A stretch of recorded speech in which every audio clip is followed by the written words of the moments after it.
বলছিলে মা তুমি? বলো।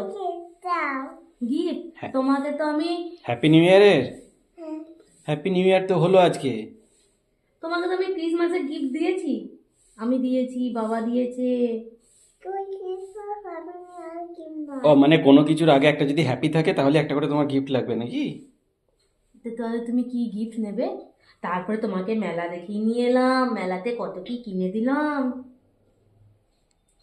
হুম, তারপরও আচ্ছা গিফট আচ্ছা চাই? বেটা, তুমি জানো হ্যাপি নিউ ইয়ার কি?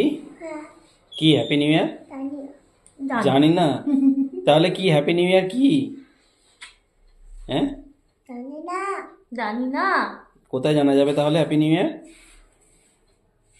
আচ্ছা বলো তাহলে তোমার কি গিফট লাগবে সেটা বলো শুনি একটু।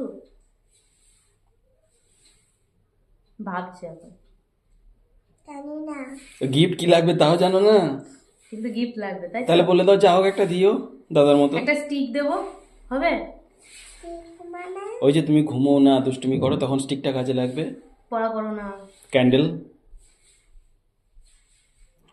হবে? গিফট পছন্দ? তাহলে কি গিফট লাগবে? বলো। তোমাকে একটু কোথাও থেকে বেরিয়ে নিয়ে আসবো? ওটাও হবে না। তাহলে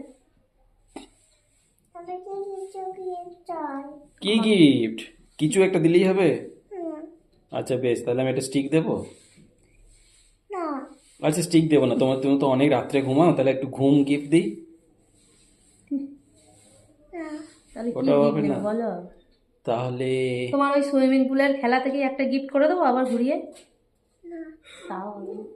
তাহলে কিছু খাবার গিফট করতে হবে, কেক বা পেস্ট্রি? আচ্ছা ওগুলো হবে না, তাহলে কি চাই বলো? কোনো খেলনা চাই? ও আচ্ছা বেশ, আমি দেখছি খেলনা। অর্ডার করবো না তুমি গিয়ে নেবে? হুম, অনলাইনে অর্ডার করে দেবো না তুমি গিয়ে নেবে শপিং মল থেকে? অনলাইন থেকে অর্ডার করবো। আচ্ছা বেশ, ঠিক আছে। তাহলে সকাল থেকে উঠে মেয়ের বায়না শুনুন। প্রথমে হয়েছিল ক্রিসমাসের গিফট চাই, এখন আবার যেই সকালে উঠে শুনে চাই হ্যাপি নিউ ইয়ার, সেই জন্য বায়না ধরেছে যে আমার গিফট চাই।